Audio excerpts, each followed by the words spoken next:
Very nice. Now we need to circle the imperative, like here, what's best for the sentencing? What makes that sentence correct? Nice. Okay. So now it's important to lie. It's important to communicate in a relationship. So if we're thinking about this question, it's important to lie or communicate. What's best for the relationship? Yes. So when I say lie here, lie is a bad thing. Lie is not speaking the truth. But when I say communicate, communicate to talk to someone. So that's communication. So it's communicate. Now let's go next. Okay, sorry. Now it's helpful to share or to forget your feelings when you have a problem. Now let's try to understand the meaning for each sentence. And I say it's helpful to share your feelings when you have a problem. It's helpful to forget your feelings when you have a problem.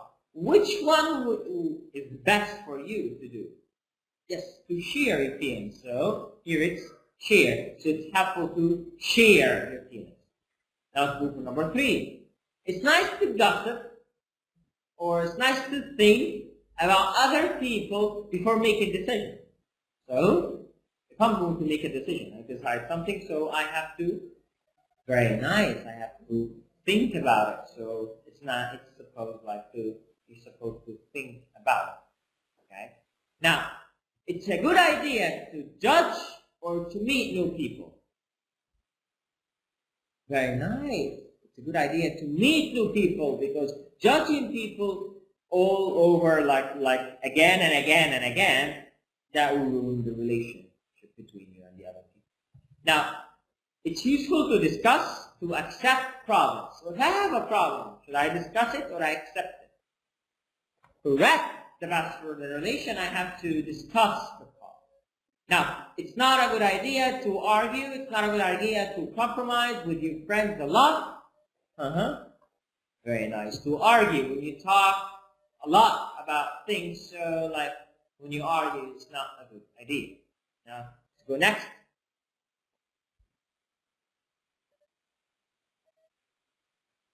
Okay. Now, let's go for a quick revision about types of relationships that we've discussed before. Now, the first one we've discussed, what was it? Okay. The first one was, very nice, was being a single. So being a single, that's before the relation and before everything. So when I talk about being a single, yes, be a single, that means before the relation. So being a single. Okay. Now, so being a single, so what's after that? Be a single, or, very nice, we have in a relation. So in a relation, as we discussed, this culture, you start the relation before the official one, you start an unofficial one, you start going out, getting to know each other, and all of these things. So what else? Okay, before the we were talking about different kinds of relations. So we were recapping the relations that we've talked about before, or we've taken before. Now, so we've talked about some of the relations. The first one is like single. To be a single, like you look for someone, you're just like alone, you don't have someone in your life. Now, the next one we actually said before is in a relation. When you are in a relation, yes, you start a relation with someone like that, as I said before, it's the culture. It's part of the culture that you start a relation, you start knowing each other, they go out, they like before starting anything official. So this is the unofficial relation. Now, if we're talking about the next one, so the next one is a semi-official. Semi-official here. The semi-official here is, okay, it's not marriage, but it's the first step of getting married. So the first step of getting married is being engaged. Okay, so in our society here, in like the Arab world, is we have engagement, then we have marriage. Okay, now in there they have like this: be single first, then you have a relation, then you start like get engaged, and after engagement you have Marriage. Very nice. So you get married. Okay. Now, so we said when we get married, we have like some options like might happen because of problems. Like when a problem happens between you two, okay, so we have some options. What are these options? These options always are about, yes, very nice. These options always about maybe if you had a problem between each other, okay, you can separate. Separated, that means everyone lives in a place. Like for example, you live with your mother, she lives with her. So like it's like you're on a break for a while. Maybe these problems are going to be solved. Now also we've talked about divorce.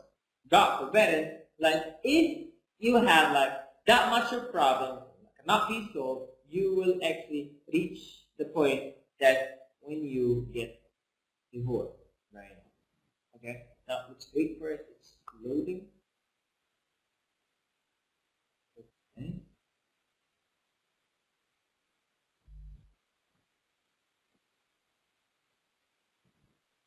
Okay. Until it loads, let's discuss something else we talked about last. Now last time we talked about the DED ending.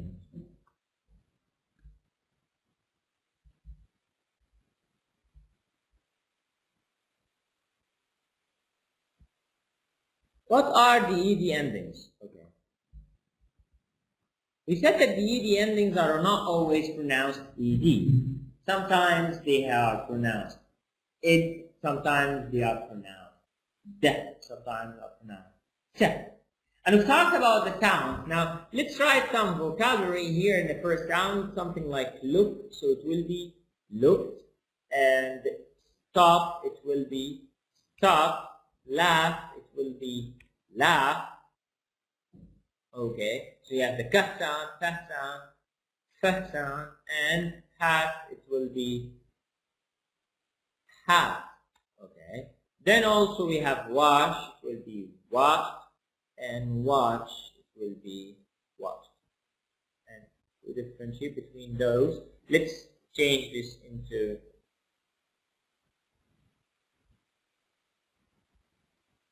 finish, it will be finished. So it's according to the ending of the verb. So we have the ka sound. Okay, so here again, we're talking about the endings. So here we have the end is a ka sound, and here we have the end is a pa sound, and here the end is fa, sa, sh, and sh. Okay, so it's according to endings of each verb.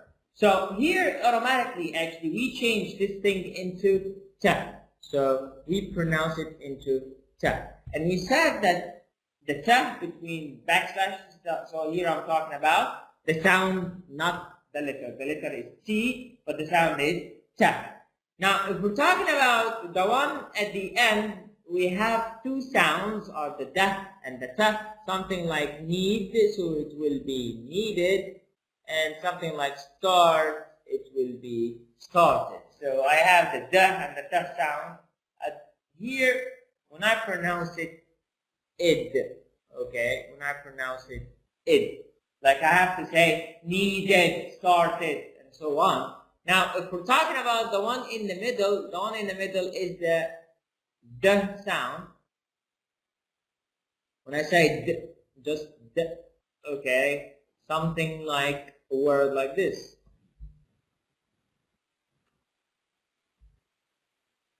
Okay.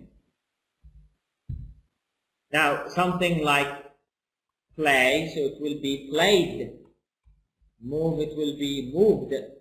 Study, it will be studied. Very nice. Try, it will be tried. Pay, it will be paid. Ruin, ruined. Okay, and so on. So these are the endings that we've talked about last time. So we recap. Now let's continue. Now we said like we have engagement when you marry, something like that.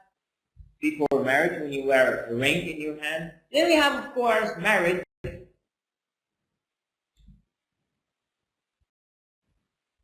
Also,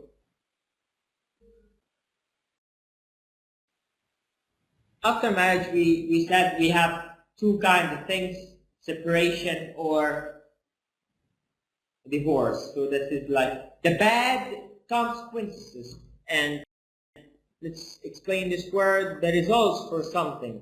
Okay? Consequence. So consequences, that means it's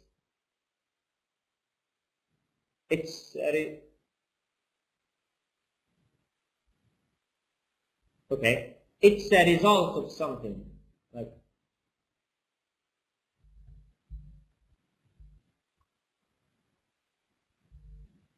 that to me of consequences. So the consequences of like having a terrible marriage or a bad marriage, that means you're going to get divorced. Okay. Now let's talk about them again.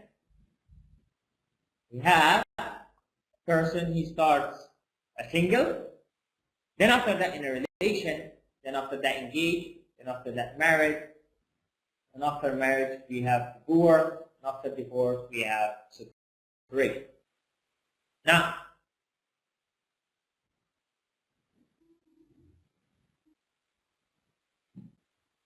also we've talked about some of the expressions that we have in our relations, some of the things, and we took a quiz on that. Let's take another part. Like it's the same somehow quiz but with different arrangement. So let's take that question. Okay.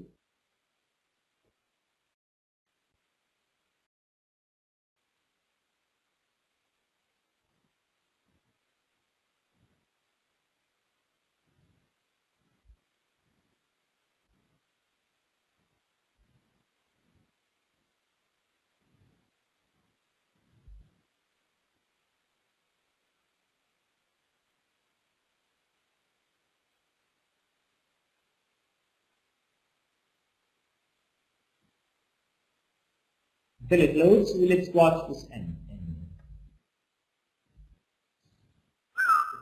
Okay. So here we have divorce when some people leave each other and enemy.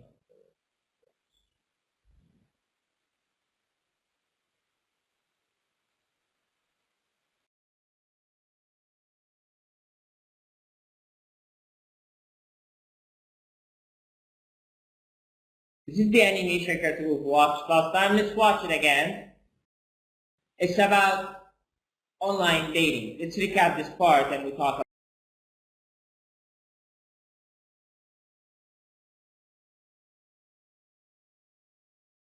having problems on the server. So after this video, we've watched this video. It's a funny video about like online dating. So what is online dating?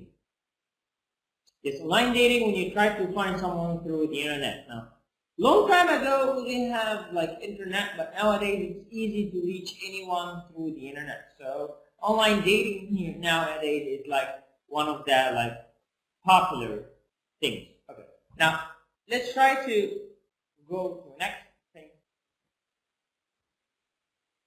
Before the pause, we were talking about consequences. We were saying the consequences are the bad results for something.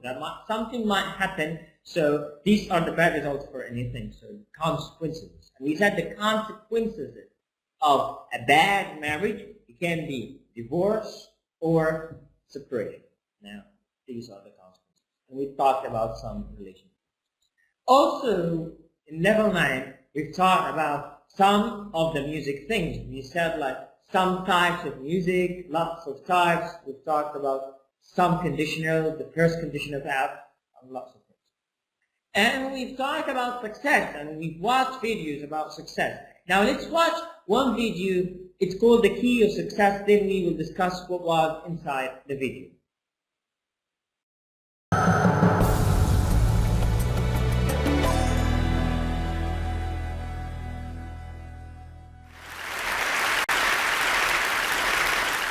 I was 27 years old, I left a very demanding job in management consulting for a job that was even more demanding, teaching.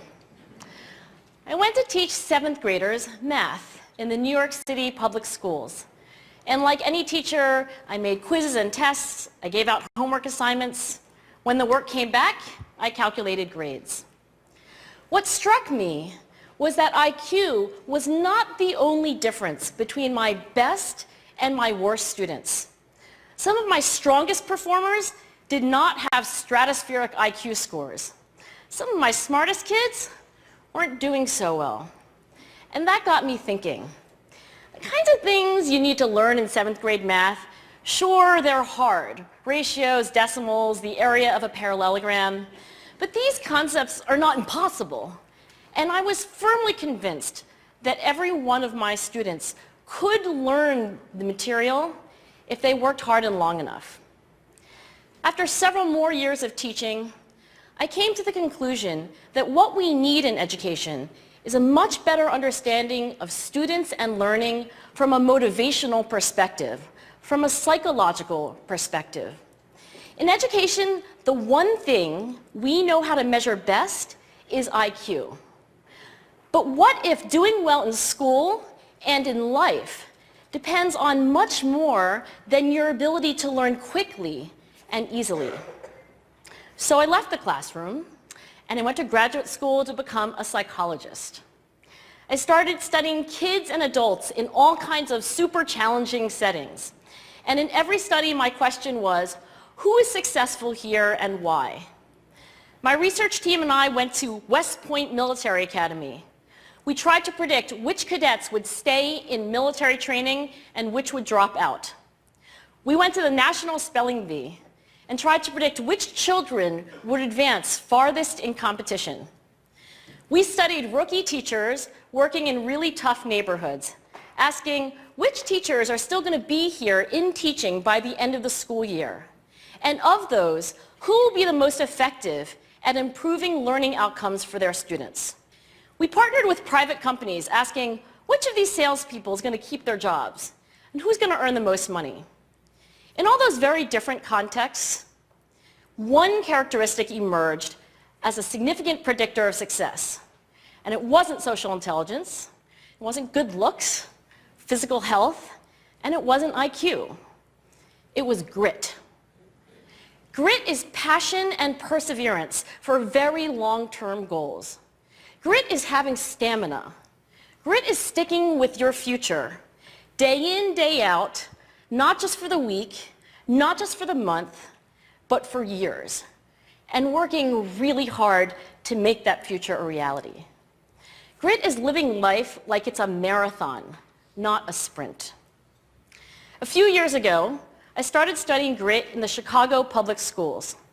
I asked thousands of high school juniors to take grit questionnaires, and then waited around more than a year to see who would graduate. Turns out that grittier kids were significantly more likely to graduate, even when I matched them on every characteristic I could measure. Things like family income, standardized achievement test scores, even how safe kids felt when they were at school. So it's not just at West Point or the National Spelling Bee that grit matters, it's also in school, especially for kids at risk for dropping out. To me, the most shocking thing about grit is how little we know, how little science knows about building it. Every day, parents and teachers ask me, how do I build grit in kids? What do I do to teach kids a solid work ethic? How do I keep them motivated for the long run? The honest answer is, I don't know. What I do know is that talent doesn't make you gritty. Our data show very clearly that there are many talented individuals who simply do not follow through on their commitments. In fact, in our data, grit is usually unrelated or even inversely related to measures of talent. So far, the best idea I've heard about building grit in kids is something called growth mindset. This is an idea developed at Stanford University by Carol Dweck, and it is the belief that the ability to learn is not fixed, that it can change with your effort. Dr. Dweck has shown that when kids read and learn about the brain and how it changes and grows in response to challenge, they're much more likely to persevere when they fail because they don't believe that failure is a permanent condition. So growth mindset is a great idea for building grit, but we need more. And that's where I'm going to end my remarks, because that's where we are. That's the work that stands before us. We need to take our best ideas, our strongest intuitions, and we need to test them.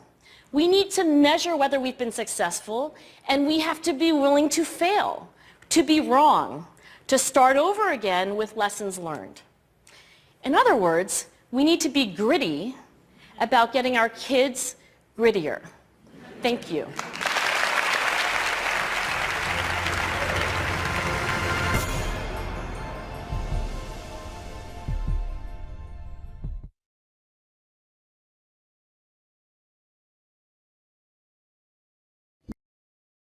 So, and actually, we said something important about this word. Okay, how do we pronounce this word? Yeah, the pronunciation for this word is not success. Now that's wrong. So it's success. So again, success, success.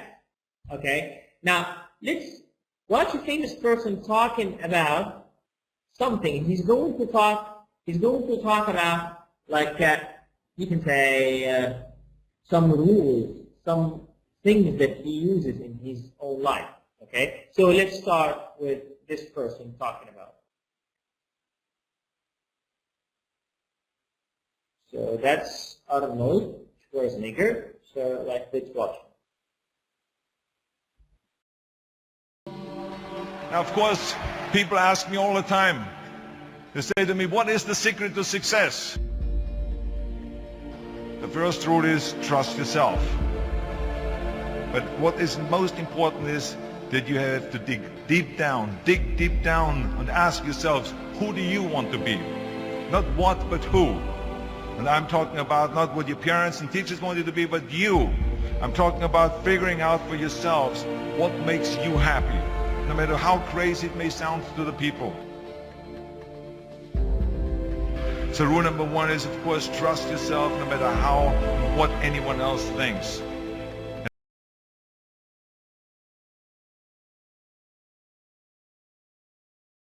Don't be afraid of making decisions. You can't be paralyzed by fear of failure, or you would never push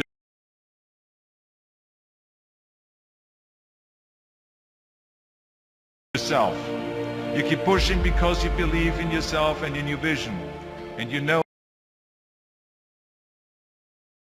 that it's the right thing to do, and success will come. So don't be afraid to fail.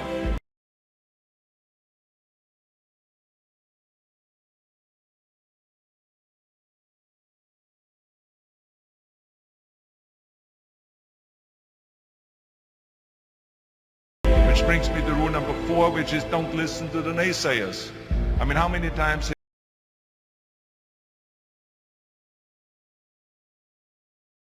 have you heard that you can't do this and you can't do that and it has never been done before?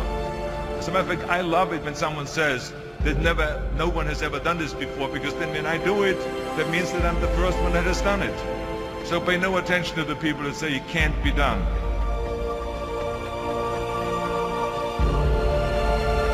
I always listen to myself and said, yes, you can. And that brings me to rule number 5, which is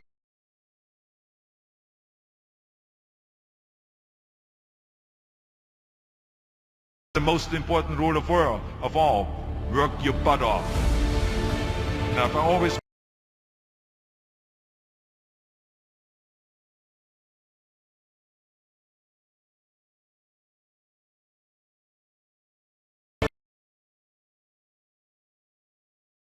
leaving no stone unturned.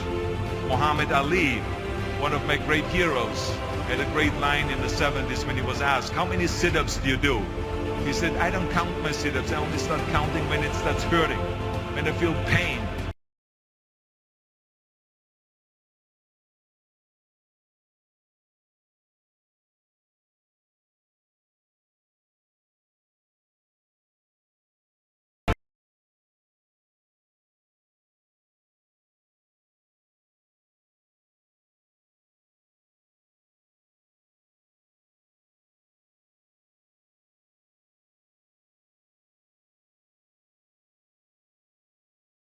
start counting, because that's when it really counts.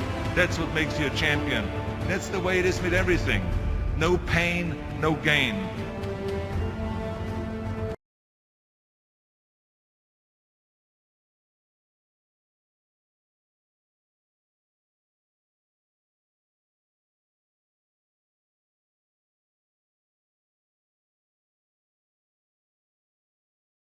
But let me tell you, it is important to have fun in life, of course. But when you're out there partying, horsing around, someone out there at the same time is working hard. Someone is getting smarter and someone is winning. Just remember that. But if you want to win, there's absolutely no way around hard work. None of my rules, by the way, of success will work unless you do. I've always figured out that there's 24 hours a day. You sleep 6 hours. They have 18 hours left. Now, I know there's some of you out there now and says, well, wait a minute, I sleep 8 hours or 9 hours. Well, then just sleep faster, I would recommend. Just remember, you can't climb the ladder of success with your hands in the pocket.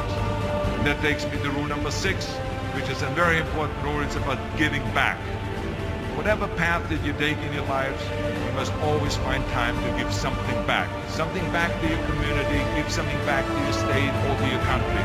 Let me tell you something, reaching out and helping people will bring you more satisfaction than anything else you've ever done. Remember those 6 rules. Trust yourself, break some rules, don't be afraid to fail, ignore the naysayers, work like hell, and give something back.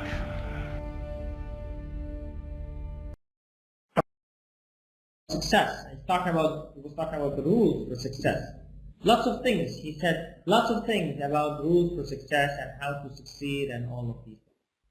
Now, so these are like when we talked about success last time, we said we have lots of things to do, lots of traits, even personality traits for successful people, and all of these. So this was somehow a recap for what we've taken actually, this level, and actually we've talked about lots of things in this level. So I hope you try to solve the exam according to what we've taken actually in this level, and to talk about all of these things. Thank you very much. This was Ahmed Ragab from the Academic Professional Training.